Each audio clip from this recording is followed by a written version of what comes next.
الحمد لله رب العالمين، والصلاة والسلام على أشرف الأنبياء والمرسلين نبينا محمد وعلى آله وصحبه أجمعين. أما بعد، دخوك پیغمبر صلى الله عليه وسلم سیرت منگ بیانو او دا باغی کی تقریبا 14 بیان دے. په آخرنی بیان کې او په درس کې موږ دا خبره بیانوله چې مشرکینو اول دا کوشش وکړو چې رسول وسلم ته نفسي اذیت ورکو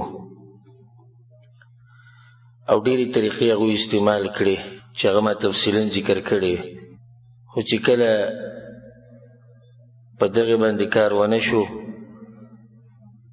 نو بیا یې شروع وکړه په ظلم باندې او په تکلیف بدني چې بیا مسلمانانو ته او رسول وسلم ته بدني تکلیف رسو. دا خبره ما بیان کړې وه چې رسول صلی الله علیه وسلم دا غنه د مشرکان لږ په دې په ډډه کېدو چې هغه یو خو د غټ خاندان سره تعلق ساتي، بل الله سبحانه وتعالی هغه له یو عزت ورکړی و. درېیمه دا چې ترې ورسره ولاړو ابو طالب، د هغې باوجود هم هغوی ښه رسول وسلم ته تکلیفونه رسولي وو چې هغه ما بعض پکې ذکر کړی و. ځکه چې مسلمانانو ته تکلیفونه، رسول وسلم ته تکلیفونه، دا یو دومره اوږد باب د اوږده موضوع ده. بله دا چې انسان ته ښه درد او تکلیف رسوي، خو بعضو ته پکې موږ اشاره کړې وه. نو صحابه کرام تنګول د هغوی ته څه غټ کار نه ښکاره کېدو، خصوصا په هغو کې چې کم کمزوري وو، نسب کې کمزوري، قوم کې کمزوري وو، ملګري ورسره نه وو، مال ورسره نه وو. په هغې کې موږ د یو څو کسانو مثال ذکر کړی و، لکه بلال رضی الله عنه او دغه شان عمار ابن یاسر رضی الله عنه چې د هغه پلار یاسر هغه موجلی شوی و، د هغه مور سمیه دا موجلی شوې وه، او دغه شان عبدالله ابن مسعود رضی الله عنه هغه ته چې کوم تکلیفونه رسېدلي. یو څو مثالونه او به نور هم ذکر کو د الله سبحانه وتعالی په توفیق سره. یو به دغه خلکو کې سعد ابن ابي وقاص رضی الله عنه. سعد ابن ابي وقاص رضی الله عنه د ده سیرت یو ناشنا سیرت دی، او دا په هغه لسو کسانو کې دی چې رسول صلی الله علیه وسلم په دنیا کې د جنت زیری ورکړی. 10 مبشرو کې یو دا دی، سعد ابن ابي وقاص رضی الله عنه. په د ده واقع هغه داسې ده، هغه پخپله وایي چې زه یو داسې انسان وم چې د مور سره به ما ډېر ښه کول.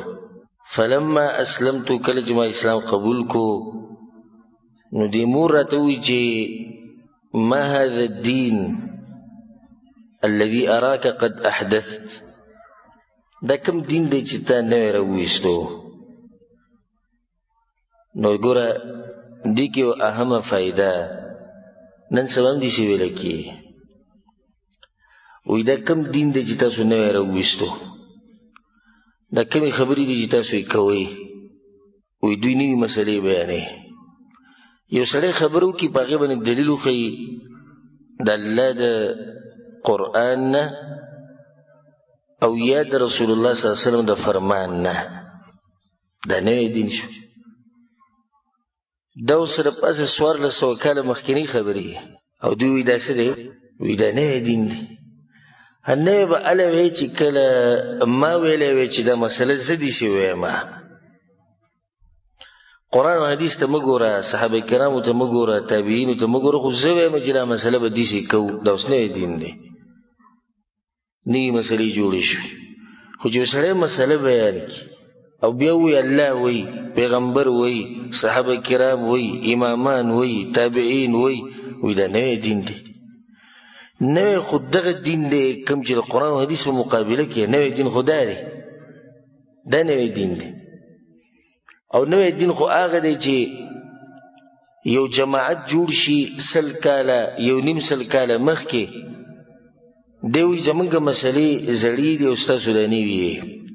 دویمه خبره د عباس وایي دا خبرې موږ چاته نه دي اورېدلې، دا کمې چې تا وکړې او تاسو یې کوئ دا موږ نه دي اورېدلي. ته وایې چې دا چېرته امام بخاري دی ده نه دي اورېدلي جنبه یې تا نه دي اورېدلي دا ستا جهالت و دا ستا جهل و.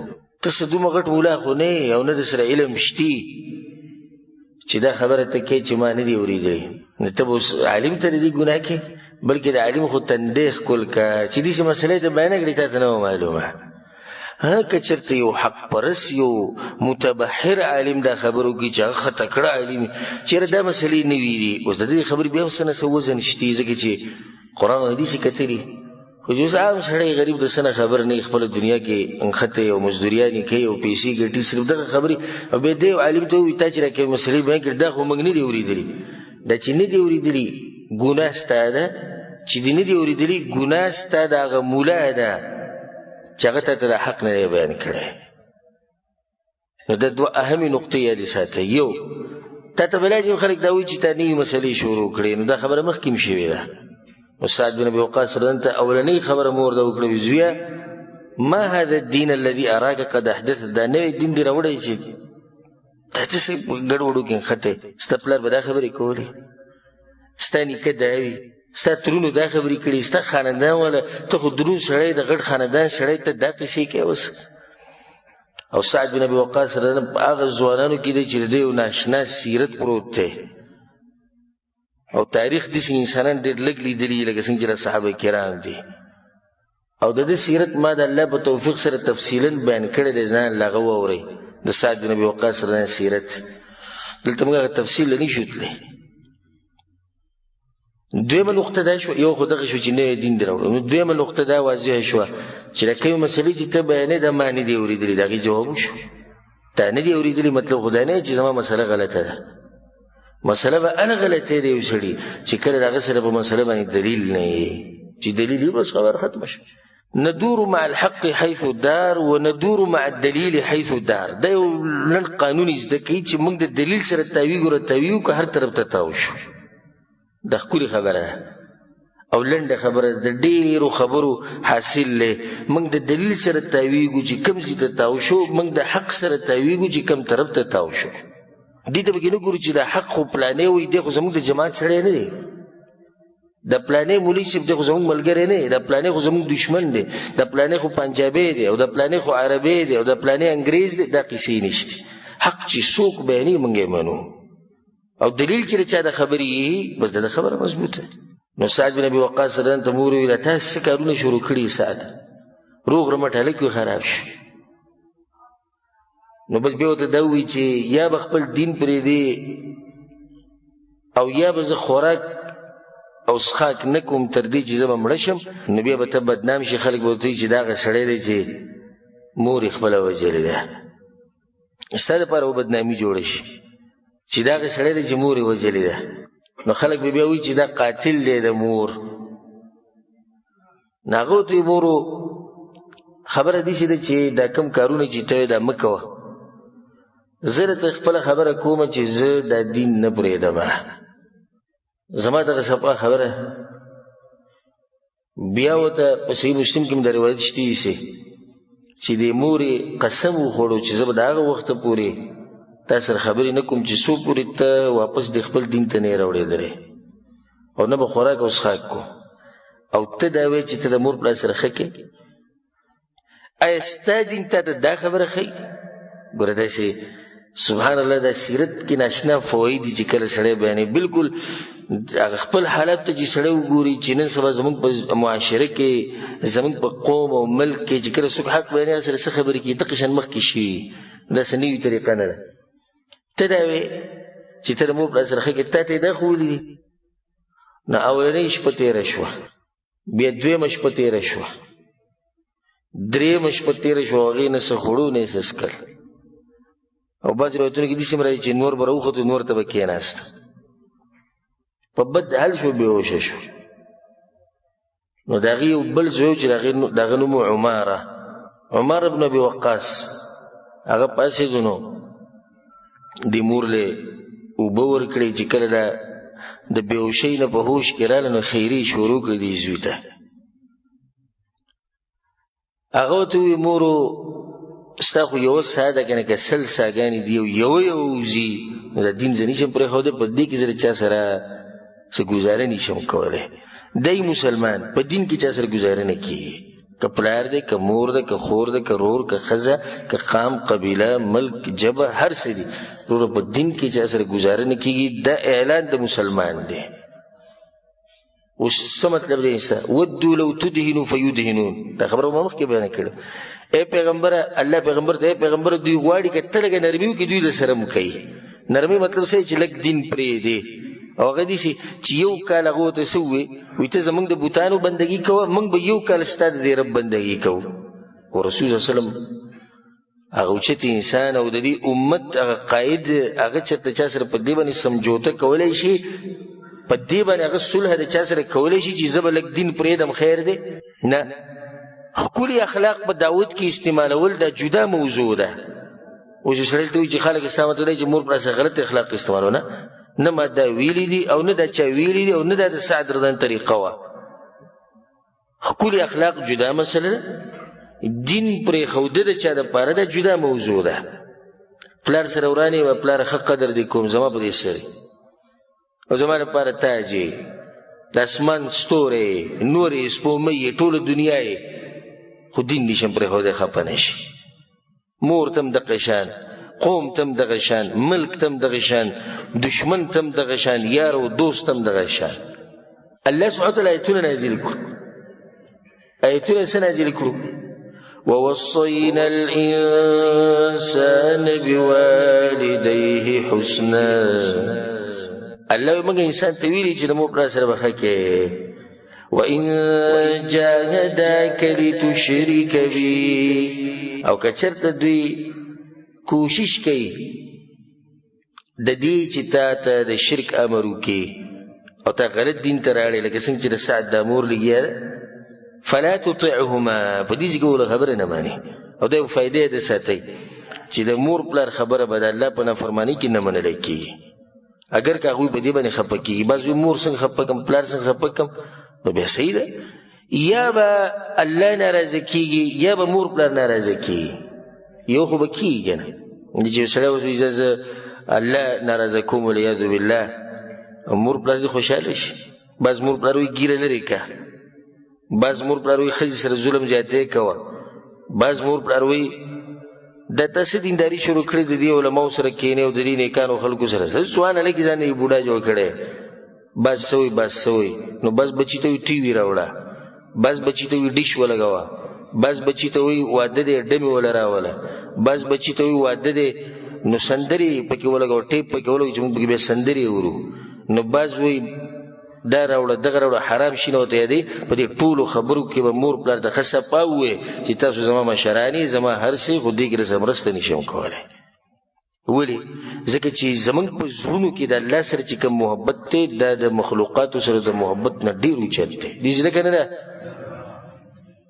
یوازې به خبره کار نه کیږي دا به ثابتې څنګه چې یو ځای کې د الله خبره راشي او د مخلوق راشي اوس به ستا پته لګي چې ته د الله سره محبت ډېر کې که د مخلوق سره کې الله سره محبت ډېر کې که د مور پلار سره کې الله سره محبت ډېر کې که د ښځې سره کې الله سره محبت ډېر کې که د قوم او د ملک او د علاقې او د ژبې سره کې وصاحبهما فی الدنیا معروفا او په دنیا کې به ورسره ښه کې که ستا د مور پلار کافران ومي که دا مشرکاني که دا بدعتیاني که دا بېدینی که دا هر څه ښه به ورسره کې خبره به ورسره په نرمۍ کې او په کې ښکلی مثال څوک دی ابراهیم علیه السلام دغه واقع ما تفصیلا مخکې ذکر کړې ده چې څنګه هغه خپل پلار سره په نرمۍ خپل پلار ورته وجنم دی مړکوم دی زما د مخې نه ورک شي او سره بیا هم په نرمۍ خبرې کولې نو دا د سعد رضا واقع ده د ته تکلیف میلاو شو خو اوس د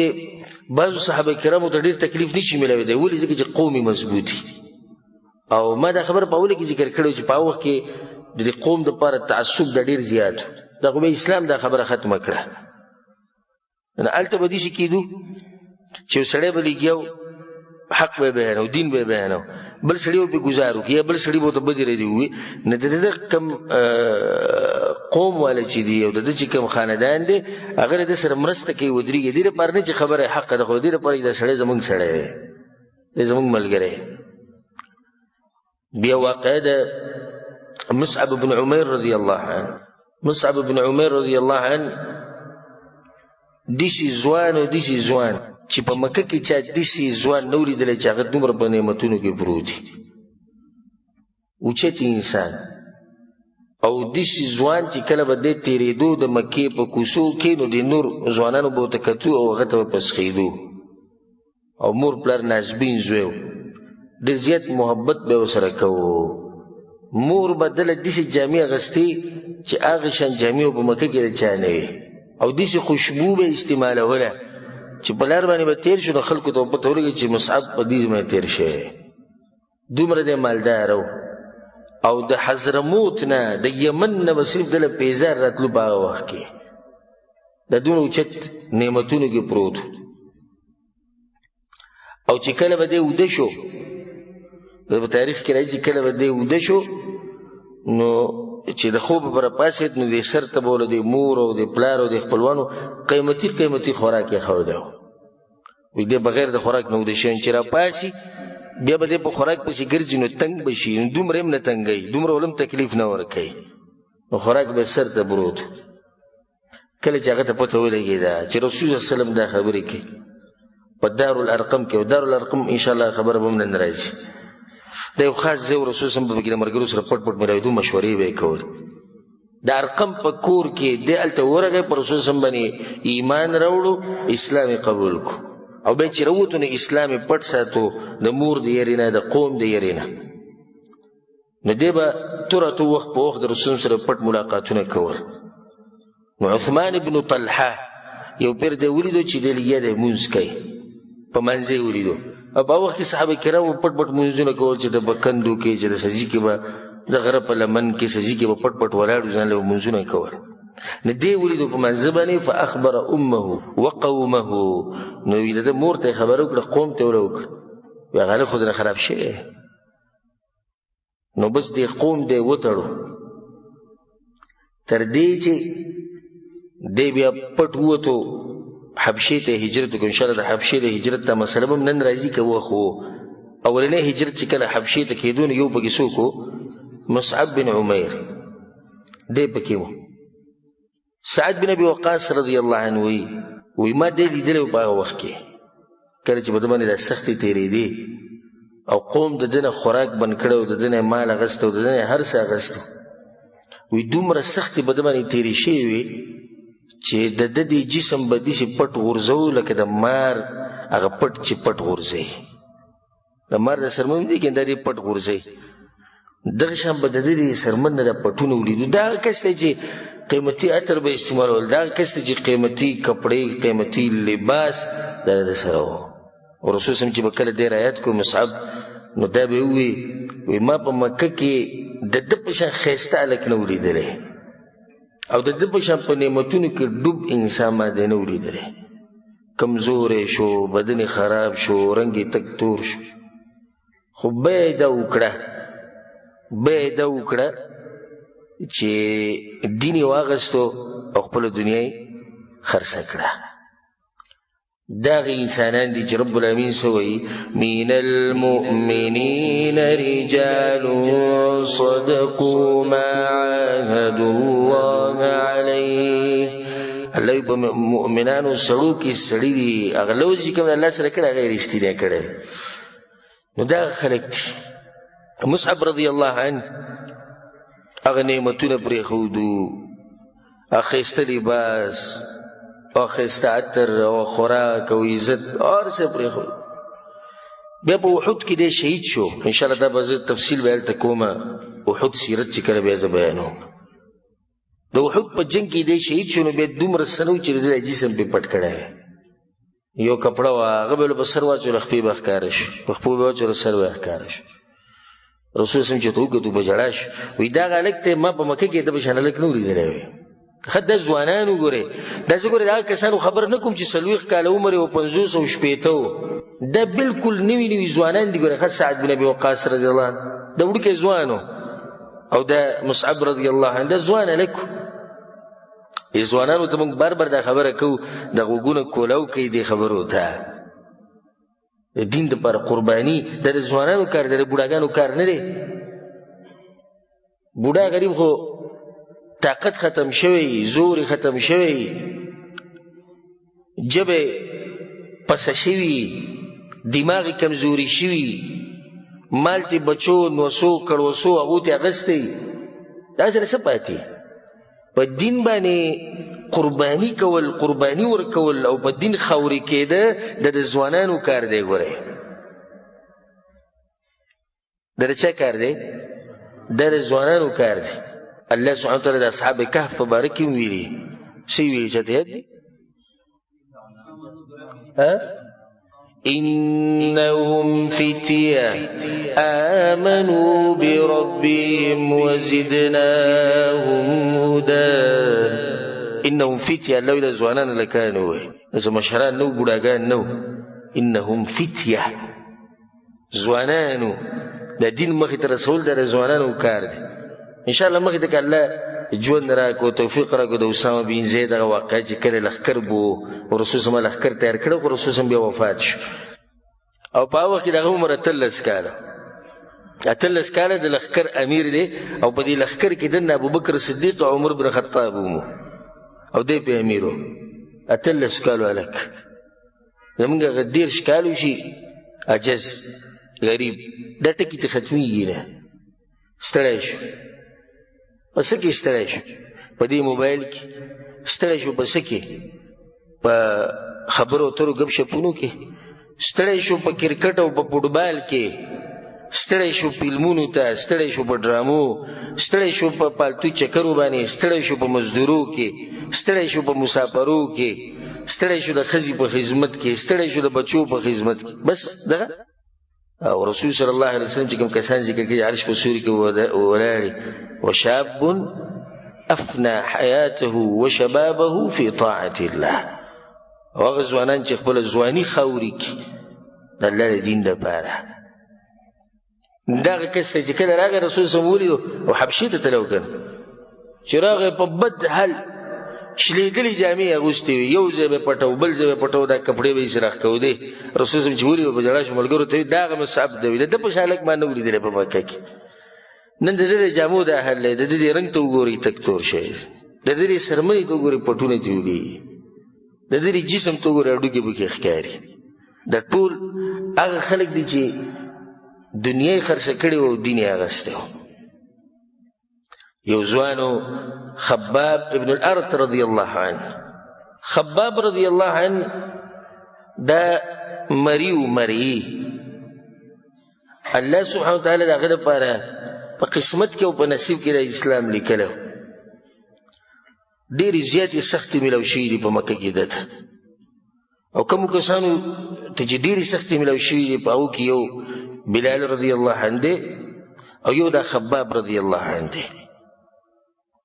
د دې دپاره چې دی د خپل دین نه واپس شي، د دې دپاره چې دی دا حق پرېږدي، دومره تکلیف به یې ده ورکو دی خباب رضی الله عنه ته. سیرت کې راځي چې دی به په سکروټو باندې سملو، په سکروټو باندې به سملو، نو د دې جسم نه چې کوم نوونه وتو، کومې اوبه به ترې وتې، د هغې د لاسه به دا سکروټې بیا مړې شوې. او دی چې د چا سره و د هغه زنانه وه ام انمار بنت سباع الخزاعیه، نو هغه او د هغې قوم دی به یې د دې ویښتو نه نیولو او په لاره به یې راښکودو، او د مرۍ به یې ورله تاو کړه، دا سټ به یې ورله تاو کړو، دومره به یې ورله تاو کړو بل طرف ته به یې راواړو. سړي دغه دی مات شو، او لتې او سوکان او دا هر څه به یې ورله ورکول. په غرمو کې به یې راوویستو، په دې تورو کاڼو په دې غرونو کې به یې راښکودو. او رسول صلی الله علیه وسلم د دې سره ډېر خاص محبت و، خواله به یې ورتو. نو یو ورځ رسول صلی الله علیه وسلم د ده خواله ورغی، پټ ملاقات یې ورسره وکړو. خبابه څنګه؟ رسول صلی الله علیه وسلم به تسلي دې ملګرو له ورکوله. حالت داسې مؤمن خو هوښیاري او نه چې بس ورپاسه کار کوه، سوچ به کې فکر. نو رسول صلی الله علیه وسلم دې ځای کې داسې نه شي کولی چې ډایرکټ لاړ شي او جنګونه شروع کړي. نو رسول صلی الله علیه وسلم به وخت په وخت نو بیا دې دغه دې ښځې ته پته ولګېده د کومې سره چې دی ام انمار نو هغې داسې چل وکړو چې اوسپنه یې راواغسته او دا اوسپنه یې په اور باندې سره کړې وه او د ده په دې سر باندې یې کېښوده. بیا دی چې د رسول سره بل پیر لبلو شو نو رسول ته وویل یا رسول الله نور خیمه خو د سر د تکلیف راته ډېر دی. نو رسول صلی الله علیه وسلم په هغه ټیم کې دعا وغوښته یا الله د خباب مرسته وکړي او د ده ناصر شي. نو په دې ښځې په دې سر باندې دړ راغی سبحان الله د کومې سره چې دی و نو چا ورته دا ووایي چې داغ پې کېده یعنې اوسپنه ګرمه که هغه پې کېده د دې سره به ښه شي. نو د خباب ته یې ووایي ته داسې کار وکړه. نو خباب بیا اوسپنه ګرمه کړه او د هغې به دې سر یې کېښوده. الله سبحانه وتعالی څنګه بدل اخلي او الله سبحانه وتعالی څنګه مرسته کوي د مؤمنانو سره. په ده باندې یو پیر ده سخته ډېره زیاته شوه. نو د رسول صلی الله سره ناست او رسول صلی الله علیه وسلم په ځان باندې څادر اچولی او د کعبې په دې سوري کې ناست او څه ناشنا منظر به و چې دا سختي دي او دا ملګري به راتلو د رسول صلی الله خواته وخت په وخت. ښه رسول صلی الله به ښکاره عبادت کو یا نه هېرېدو بل هغه ته چا څه نه شول د هغې ما ډېر اسباب مخکې ذکر کړو خو دا ملګري به د هغه سره وخت په وخت میلاوېدو. نو رسول صلی الله ته وی یا رسول الله ته د الله نه دعا ولې نه غواړې ته زموږ دپاره مرسته ولې نه غواړې دعاګانې وکړه چې دا سخته کومه شي ته ګورې نه موږ په کومه سخته کې یو. نو رسول صلی الله علیه وسلم کېناستو او مخ یې تک سور شو د غوسې نه ورته یې ویې خبابه ستاسو نه مخکې چې کوم خلک تېرې شوي دي دومره سخته په هغو باندې تېره شوې ده چې په قبر کې به یې ښخ کو او دا سر به یې ښکارېدو د بدن بعضې څه به یې ښکارېده بیا به بشاره راوړه په منځ به یې دوه ټوکړې کو. ستاسو نه مخکې چې کوم خلک تېر شوي د اوسپنو په منګزو باندې د هغوی نه به غوښه منګزوله خلکو د غوښه به دې ټوله لاړه هډوکي به صرف پاتې شو او په الله ته وایي قسم خورمه خباب وایي دا خبره ساته دا دین به الله ګوټ ګوټ ته رسوي او داسې وخت به راځي چې یو سړی به د صنعا ښار نه روانېږي حضرموت ته به ځي او دومره امن او امان به چې صرف او صرف په د الله نه یېرېږي بس دا دین به خوري.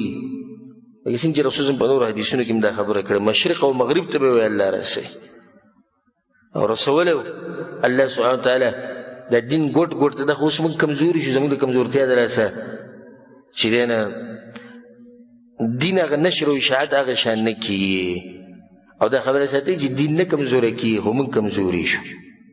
دین خو هغه دین دی هغه حق دی خو اوس موږ صرف زموږ دین سره خو دغه پنځه وخته لمونځ کوو هغه هم چې کله وکړو کله ونه کړو نو چې دغه زموږ حالات یو نور په ډوډۍ پسې او په خېټه پسې او په شهوت پسې منډې وو نو څه به موږ د دین مرسته وکړو. دغه شان یو کس د هغه نوم افلح او هغه د بنو عبدالدار سره غلام و مریو هغه مسلمان شوی سیرت کې راځي چې د به د خپه کې به پړی واچو په خپه کې او بیا به د مکې په غرونو کې راښکودو.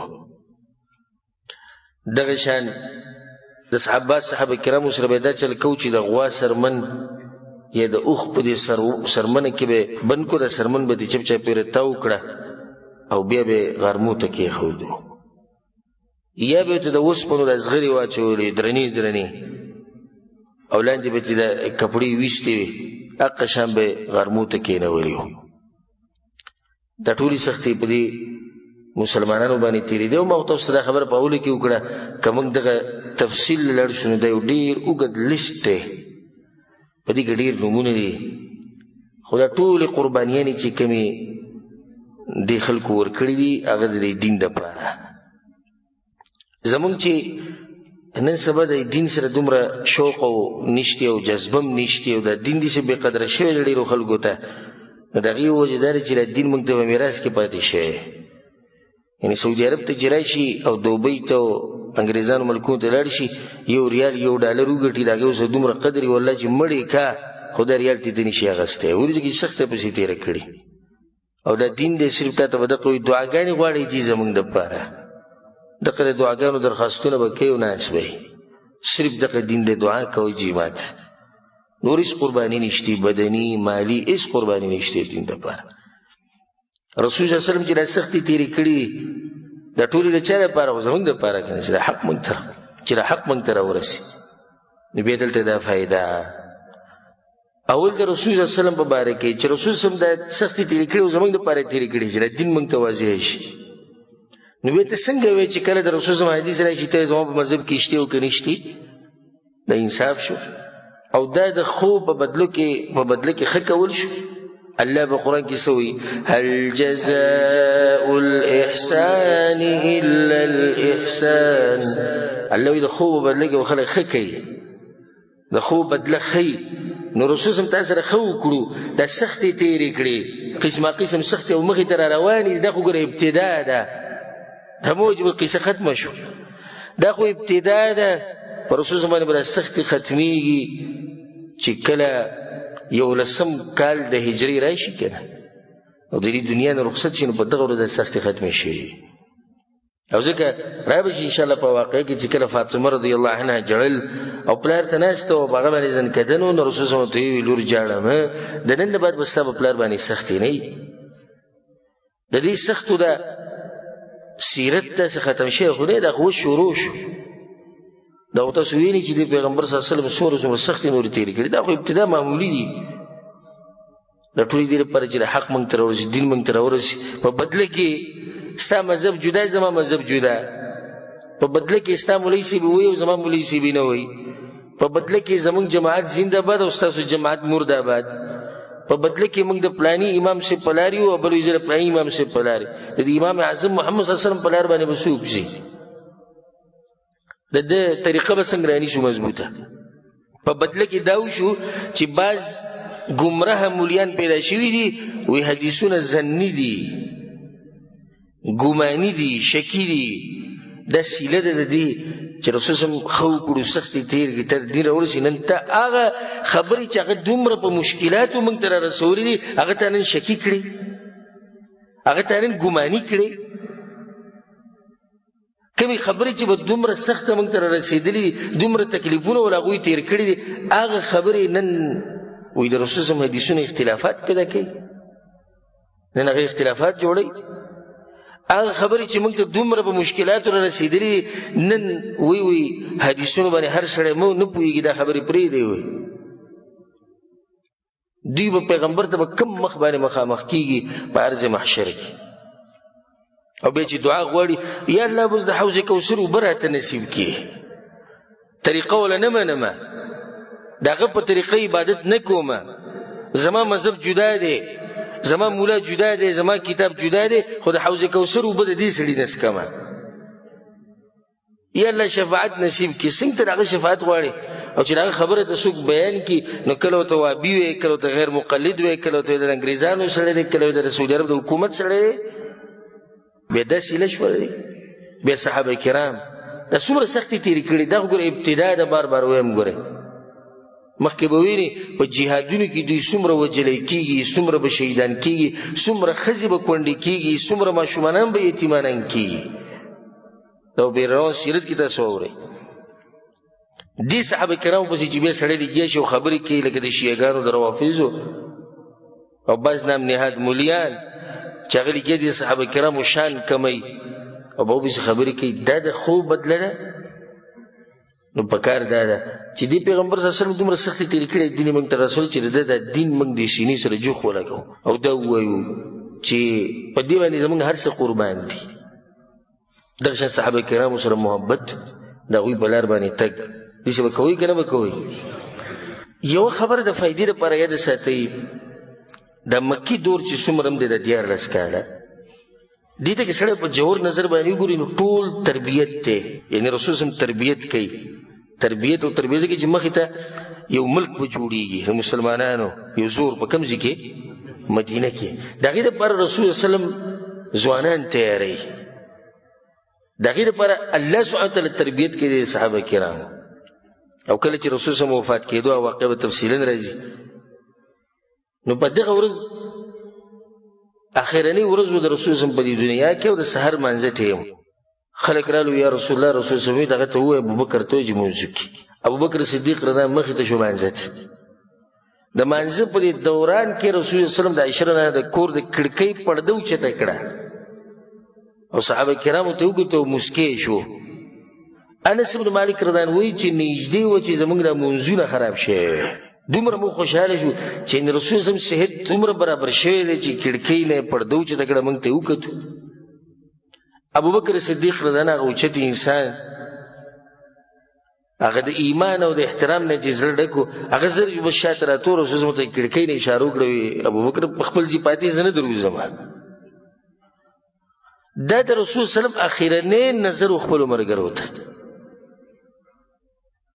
د مسکې پسې شو مسکې په دې شو چې دې قوم او دې ځوانان او دې سړی می شاته پرې خو دي کې سوال زنه مخ دې بیا د عبادتونو د جهادونو د هر څه کوي ځکه چې زنه نه ما په خپل کوټه کې پروت خو جمعه دغه شان ډکت زه په خپل کور کې پروت ما خو هغه د دین غزمري راغلي سهار منځله په تور تیار کی په دې جمی کې په هر څه کې و راغلي هم په دغه ورځ بیا رسول صلی الله علیه وسلم د ضحا په ټیم کې تقریبا دغه وخت نه 15 غنټې وروسته رسول الله صلی الله علیه وسلم د دنیا نه رخصت شو او لار د رب العالمین سره ملاقات وکړو او رسول الله صلی الله علیه وسلم څنګه تربیت دا وی کړو په دغه جما چې کم توخم منګه چولې نو هغه توخم را رسیدلې هغه د صحابه کرام دي نو الله سبحانه وتعالى به دوی تربیت کو په دې مکی دور کې رسول الله به دوی تربیت کو او الته جنگ نشي کولای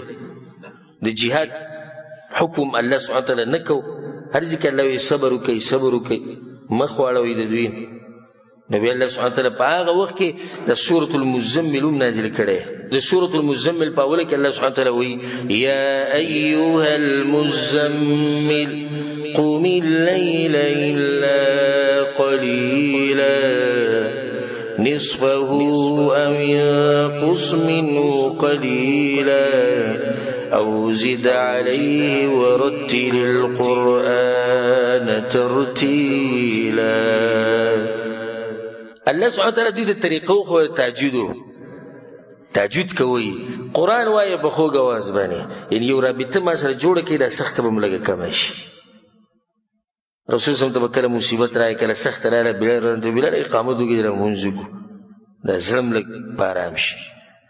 نو دې چې الله سبحانه وتعالى په هر کار کې حکمت الله کې وخت د کفر او کافرانو په دغه ټیم ټول تبا کړي خو دې الله نه کوله چې د دین څنګه خوريږي په ست طریقه د دې لپاره به قربانيان ورکړي کېږي الله دا خو غواړي نو الله ته دا طریقه خو مونږ کوي د تهجد په اول کې ګوره لازم به څه شو منسوخ شو او دا مسله موږ د حدیثونو درس کوو پای کې موږ تفصیلا ذکر کړی په دغه آیتونو کې د سورۃ المزمل آیتونه چې مخې ته لاړ شي الله سبحانه وتعالى باغی کوي واذكر اسم ربك وتبتل إليه تبتيلا. دا الله نوم یادوي ډېر دا الله ذکر ډېر کوي د ذکر سره زړه مطمئن کی هر قسم سخت روانه غزله به مطمئن شي. وتبتل إليه تبتيلا رب المشرق والمغرب لا إله إلا هو. رب د مشرق او رب د مغرب دی اشاره دې ته چې د مشرق او مغرب د الله سره د ازمکه اور څه به تاسو لدر کوي خو صبر کوئ دا سره دي مشرکان سره خو نه دي چې دوی بادشاہي د خبره ختمه شو. رب المشرق والمغرب د هر څه به تاسو ته ملاوي نبی او الله سوي فاتخذه وکیلا هغه وکیل وګرځوي کارسازي وګرځوي بابا نه اعتماد ساتي. واصبر على ما يقولون او دوی چې سوي هغه باندې صبر کوي ځکه چې دا وخت د صبر دی. واهجرهم هجرا جميلا او د دوی نه په ښه طریقه باندې ډډه وکړي دا احکام نازلېدو په مکه کې ډډه دې وکړي ځان دې ساتئ خپل دعوت چلوئ صبر کوئ ځان دې ساتئ خو دعوت بګوره ودرېږي نه دعوت به رواني دا قربانیانې به کېږي. اولنۍ زنانه چې د اسلام دپاره قربان شوې دغه څوک ده سمیه رضی الله عنها زنانه شروعات کړی وره. ابو بکر صدیق رضی الله عنه په دغه وخت کې دا چل کو کله چې په مکه کې د ظلم ډیرو نو د غلامان مریان وینځي د به غستی او د به بیا آزادولي دومره غټ کار به دغه کو ابو بکر صدیق رضی الله عنه الله سبحانه وتعالی سره زموږ ملاقات په جنت الفردوس کې وکړي. دا غینه بیا مسله د دار الارقم بیانو کور د ارقم حکمت دا او د حکمت طریقم دا ده چې په دې حالاتو کې رسول صلی الله علیه وسلم د مشرکانو سره جنگ ونه کی او بل چې دغه سره ښکاره میله هم نشي دغه به مشکلات خډيري. نو تقریبا 3 کاله د رسول صلی الله علیه وسلم نبوت چې 3 کاله وشو د 3 کالو پورې د رسول صلی الله علیه وسلم ملګرو سره پټ پټ میلاوېدو کله په یو ځای کې کله په بل ځای کې. نو کله به دې شو چې د مشرکان به پیرالو اچانک نو بس په دغه ځای کې به جنگ وخته او یو پیر دغه څنګه جنگ وخته رسول صلی الله علیه وسلم دغه سره ولاړو د سعد بن ابي وقاص رضی الله عنه سره او په دې کې مشرکان رالو نو گزارونه شروع کړو. نو سعد بن ابي وقاص رضی الله عنه مشرک له گزار ورکو اولنې وینه چې د اسلام لپاره چاته یې کړی ده هغه سعد بن ابي وقاص رضی الله عنه اولنې انسان د اسلام په تاریخ کې چې د کافر وینه توې کړی ده د اسلام لپاره هغه څوک دی هغه سعد بن ابي وقاص رضی الله عنه. نبی رسول صلی الله علیه وسلم وکړو دې ته په دې خبره کې سوچ وکړو چې یو خاص ځای ټاکل غواړي الته به زه د ملګرو سره پټ پټ ملاقاتونه کوم. نو یو ځای غوره کو چې هغې ته ویل کېږي دار الارقم ابن ابي الارقم المخزومي د ارقم ابن ابي الارقم المخزومي چې مخزوم قبیلې سره تعلق سره بنو مخزوم قبیلې سره دغه کور رسول سم غوره کو استا په کور کې ملاقاتونه کو او د دین یو مرکز دی د دین اولنې مرکز چې هغه جوړ شوی د چا کور دی هغه د ارقم کور دی او دې ته ویل کېږي دار الارقم. د صفا مروه چې صفا په دې غره باندې او د دې مشرکانو نه لږ پناه و نو هلته به دوی داسې خاص نه راتلو. رسول صلی الله علیه وسلم دغه ځای وټاکو د نبوت د میلاوېدو نه 15 کاله بعد یعنې په 15م کال رسول صلی دغه ځای وټاکو او دا وایي چې ملاقاتونه به دلته کوو هر څه به دلته کېږي او د رب العالمین طرف نه امر هم دا راغی چې تاسو د شپې رابطه له چا سره جوړوئ د الله سره زما سره رابطه جوړوئ نو کار به آسان شي. رب العالمین د خلکو صفتون کړه په قران کې تتجافى جنوبهم عن المضاجع الله وی د دوی د بدنونه اړخونه د په دې تلایلو باندې نه لیکي دغه نه لري. یعنی انسان حیران شي چې سحر لا د ظلمونه دي وهل تکول کنزلي بدر دي د شپې بیا خوب نه بیا بولل رب العالمین دسی جوړیږي یو امت او دسی جوړیږي یو قوم چې هغه په الله باندې مینه. موږ مزدوریان د ورځې کې د شپې داسې پراته یو چې که په غوږ په خوا کې راته په سپیکر کې چې هغه وایي ونه پوهېږو پې مزدوریانو دومره ستړي کړي دومره خراب کړي او دا به سحر له دا سزاګانې به وي لکه بلال رضان ته وګوره عمار ته وګوره او خباب ته وګوره دا په دې کاڼو کې به یې راښکودو سېزل به یې وهل ټکول به یې او بیا به د شپې هغه ولاړو رب العالمین ته کله چې به د شپې د هر څه داسې په ارام شو مدم به شو مشرکان به هم غلي شو مسلمانان به هم غلي شو دوی به رابطه خپله د رب العالمین سره جوړ کړه هغه ته به یې جړل دعاګانې به یې غوښتې او الله سبحانه وتعالی هغوی سره مرسته وکړه او ناشنا مرسته ورسره کړې ده تذکره روانه ده انشاءالله. نو زما تاسو ټول ته نصیحت دی که تاسو دا غواړئ چې ستاسو د مسلې کمې شي او د غمونه مصیبتونه نو د شپې د تهجد په ځان باندې لازم کوئ عليكم بقيام الليل رسول زموږ د شپې لمونځ به ځان لازم کړي فانه دأب الصالحین قبلکم مخکې چې څومره نیکان خلک تېر شوي دغه ټولو تهجد کړي په هر امت کې ګورئ ښه رسول زموږ د دې سره ګناهونه ختمي د دې سره درجې بلندي او یو پیر جبرئیل علیه السلام راغی په رسول سم پسې او رسول سم ته وی یا محمد صلی الله علیه وسلم عش ما شئت فانك میت څومره ژوند تیرې تیره وخو مړ کېږي به واحبب من شئت فانك مفارقه او د څه شي سره چې محبت کې کوه خو یاد ساته چې ګوره بیا به ترې بیلیږي واعمل ما شئت او چې څه کې کوه چې کوم عمل کې خدای ساته چې فإنک ملاقیهم دغه عمل سره د قیامت پر ورځ مخامخ کېږي بیا ورته جبرئیل علیه السلام وویل دا خبره یې ساته چې د مسلمان عزت او شرف هغه د شپې په تهجدو کې دی دغه قوم له چې الله د عزت ورکړو او د شرف نه هغه د څه د لاسه تهجد به یې کول زمونږ چې د عزت دغه حل دی نو موږ هغه تهجد هم پرېښود تهجد یو اسان عبادت دی نو دارالارقم د یو ځای وټاکلی شو د څه دپاره د ملاقاتونو دپاره او د مشورو دپاره دې ځای کې مسلمانان راجمع کېدو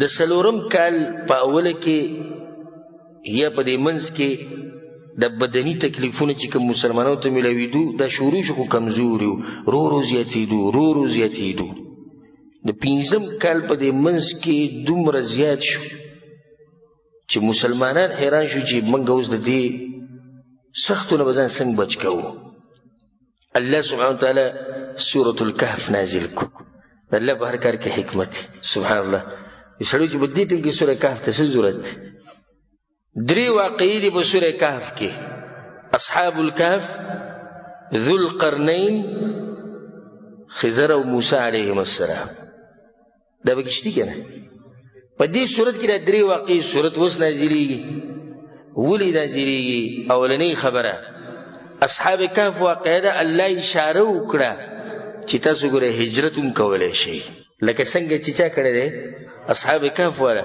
وَإِذِ اعْتَزَلْتُمُوهُمْ وَمَا يَعْبُدُونَ إِلَّا اللَّهَ فَأْوُوا إِلَى الْكَهْفِ يَنشُرْ لَكُمْ رَبُّكُمْ مِنْ رَحْمَتِهِ وَيُهَيِّئْ لَكُمْ مِنْ أَمْرِكُمْ مِرْفَقًا هغوی یو بل څه د نصیحت وکړو یو بل ته وځي چې یو غار ته به نه وځو هلته به الله سبحانه وتعالی په موږ رحم وکړي زموږ دپاره به دا کار اسان کړي نو یو خبره دا شوه چې هجرت هم تاسو کولی شئ لکه څنګه چې اصحاب کهف کړی نو دویمه واقعه به کېده د خضر او د موسی علیهم السلام الله سبحانه وتعالی مسلمانانو ته وایي اشاره کوي دې خبرې ته چې حالات داسې نه دي لکه څنګه چې تاسو وینئ دا حالات به بدلیږي لکه څنګه چې موسی علیه السلام په ظاهره کې نه خضر علیه السلام او دې ظلم کوي حالانکه هغه ظلم نه کوي حالات خو داسې دي اوس چې زورور څوک دي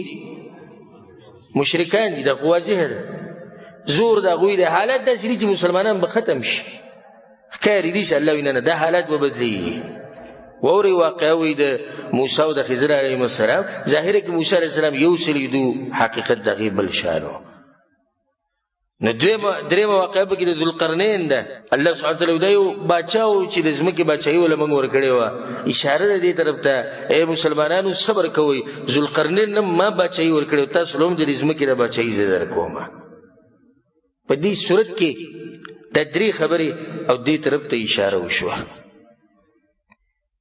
بیا سورة الزمر نازل شو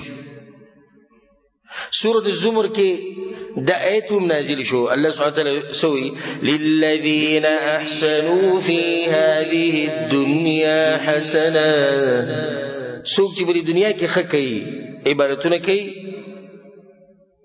نو هغوی له به هم زه نیکیانې ورکوم زه به ورسره ښه معامله کوم الله وایي خو دغه آیت کې الله مخکې سوی وارض الله واسعه او ځمکه د الله څه ده پراخه ده یعنې لاړ شي وځئ تنګ شوي وځئ وارض الله واسعه الله اکبر مقصد عبادت کول دی که نه یو ځمکه کې تاسو کې عبادت ته نه پرېږدي په دې ځمکه باندې څه کوي زموږ کار د ځمکې سره خو نه زموږ کار د الله د بندګۍ سره دی وارض الله واسعه نو کله چې دا سخته ډېره شوه د تکلیفونه ډېر زیات شو د مکې په ځمکه کې او د الله د کور په خوا کې نو هغو ته پته ولګېده چې د دې کافرانو اراده ده د دوی د دعوت بالکل ختمول او مسلمانان ختمول نو زړه کې دا تپوس راغی چې څه به کېږي که دا لږ مسلمانان ختم شو څه به کېږي چې کله دا وړوکی ټولګی ختم شي نو ټوله ذمهواري د چا په وګوراله د رسول صلی په اوږو باندې الله دې سره زموږ ملاقات په جنت الفردوس کې وکړي. یعنی انسان سوچ کې شي چې خپل هغه ته دومره مصیبتونه او تکلیفونه دي، بیا د امت غم دی.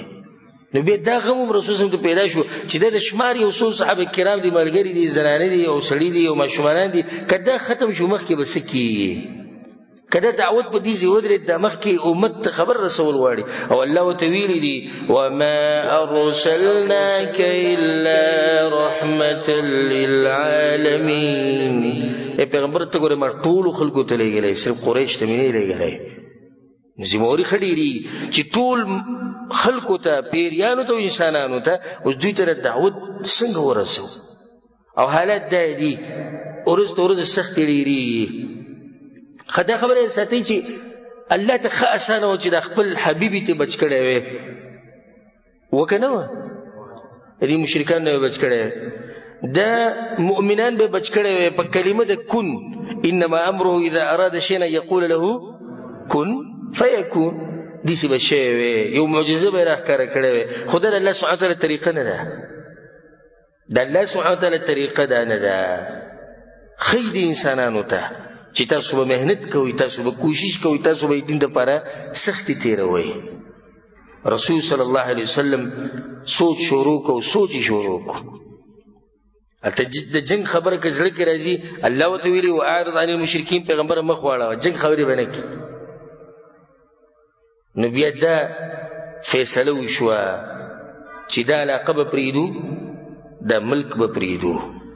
او سبحان الله دا دومره سخته فیصله ده، دومره سخته فیصله. تاسو ورته سوچ وکئ چې یو سړی خپل علاقه پرېږدي په کوم ځای کې پیدا شوی، او یو سړی خپل بچي پرېږدي، یو سړی خپل مال پرېږدي، یو سړی خپل قوم پرېږدي. دا ډېر ګران کار دی.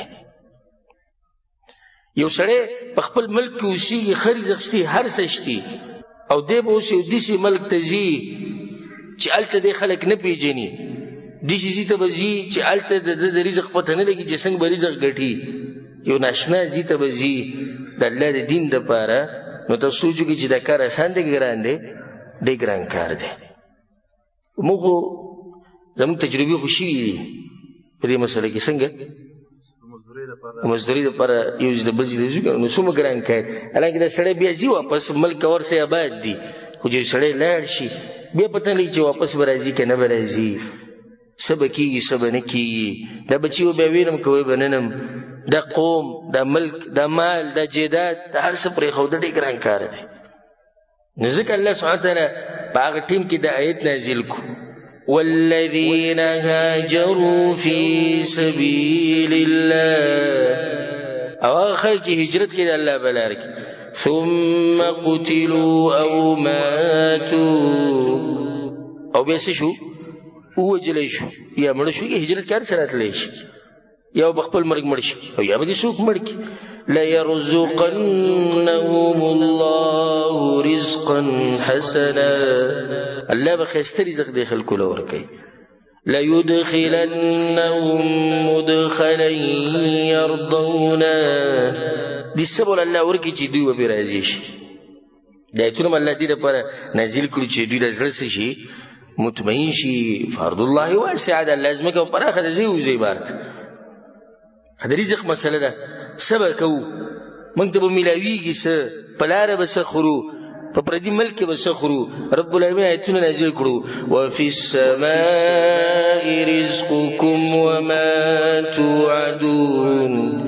د اسمان نه وي د رزق فیصلې کېږي، تاسو دا غم مه کوئ. وفي السماء رزقكم. رزق کوم ځای کې دی؟ اسمانونو کې دی. ډېر غم یې مه کوئ. زه اکثر د ملګرو ته وایم غم مه کوه، که تا نه رزق خطا شي خو ته ترې نه خطا کېږي. تا پسې به لازم راځي. تا نه به خطا شي خو ته ترې نه خطا کېږي. نو ډېرې رسم مه کوه چې دین هر څه دې پسې پرېښودي. صحیح ده سړی اسباب لټوي، خو دومره حدودو کې چې دین ترې پاتې نه شي. سړي نه هر څه پاتې شي او رزق او رزق او رزق او رزق. وفي السماء رزقكم. رزق دا خو په اسمانونو کې دی لیکلی شوی دی، تقسیم شوی دی، ما قوه موږ ته میلاوي. نو بس مشورې وشوې. رسول الله صلی الله علیه وسلم ملګرو ته ووایي ځئ بس حبشې ته هجرت وکړئ. کوم ملک ورته وخو؟ حبشه. او دې کې یو څو مسلې د هغې ته اشاره کوم. یو مسله دا ده چې حبشه رسول صلی الله علیه وسلم ولې غوره کړه، هغه جواب وروسته به کوم. خو یو مسله ده اهمه ده، مسلمانانو چې اولنی هجرت کو حبشې ته، دای د دعوت د بچ کولو دپاره کو که د مسلمانانو د بچ کولو دپاره یې کو؟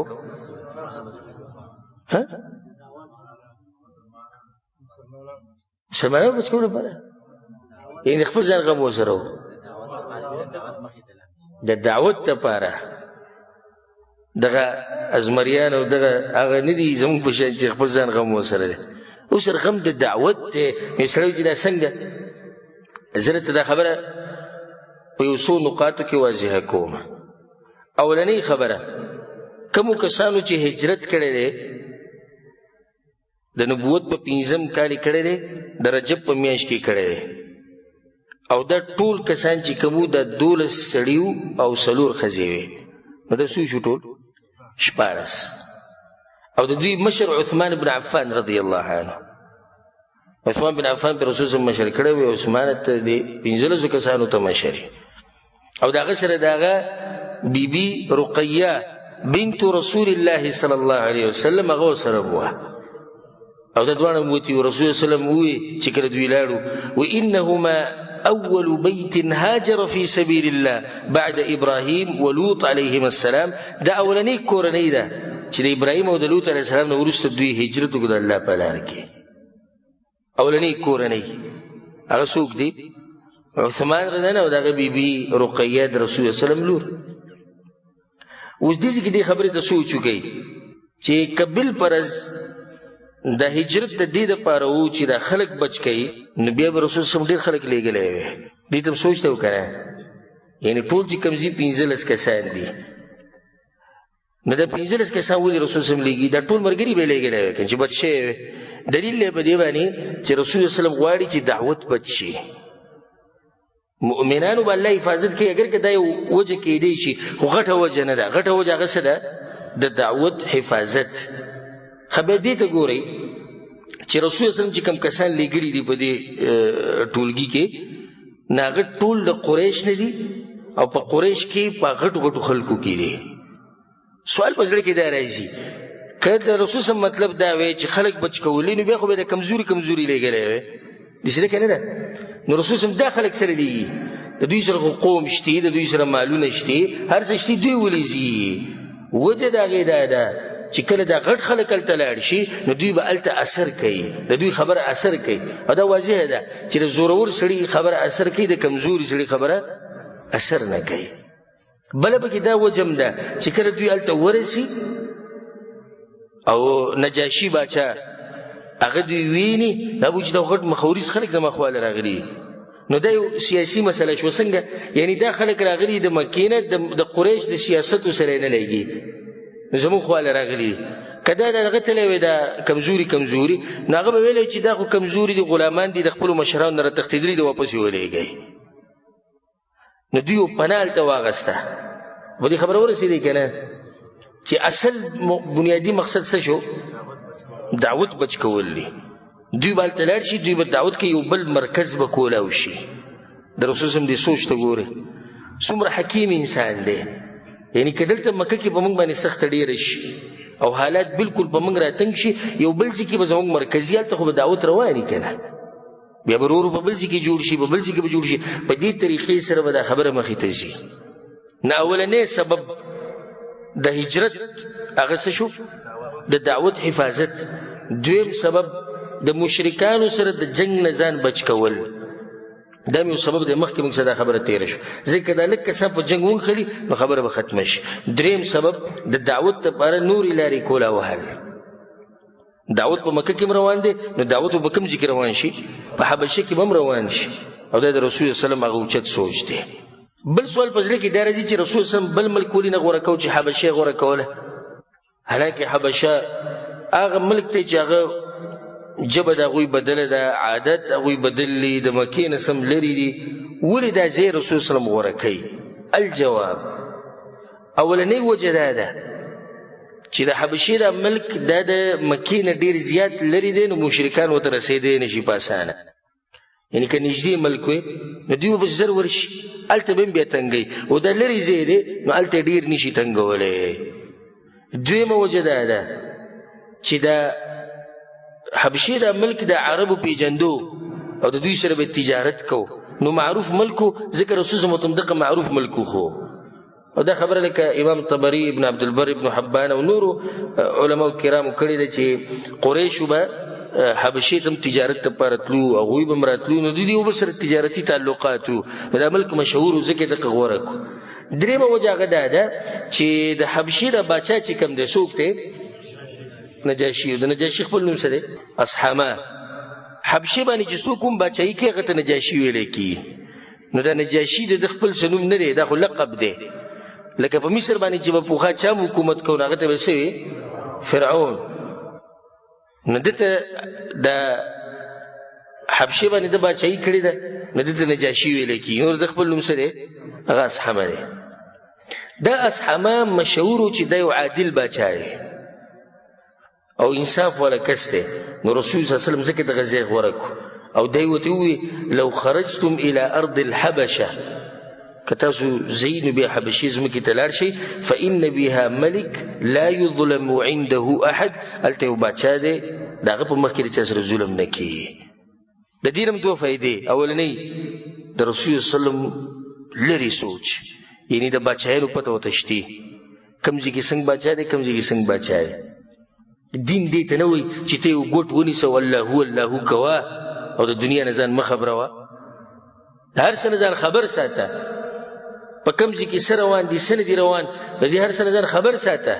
بل ته عالم له خو پکار چې څه نه خبرې د هغې په رڼا کې بیا دې فتوې ورکوي. نه دی بعضو علماو د دین بس دغه جومات سره تړلی او د مدرسې سره او د جامعې سره. که ته ورته څه خبره وکړې بس موږ د دغې نه ځان لرې کړی، موږ دې قصو ګوتې نه وو او موږ دې شو موږ دغه موږ وایو نه ګوره رسول صلی الله علیه وسلم ته وګوره دا ورته معلوم دي چې کوم ملک کې څنګه باچا دی او په کوم کې څنګه باچا دی. دویمه خبره د دې نه دا راووته چې نجاشي په هغه وخت کې مشهور شوی او په عدل او په انصاف باندې، نو ځکه دا خبره په مکه کې هم چلېده. رسول صلی الله علیه وسلم هغوی له اجازت ورکړو. نو دا اولنی هجرت شو چرته؟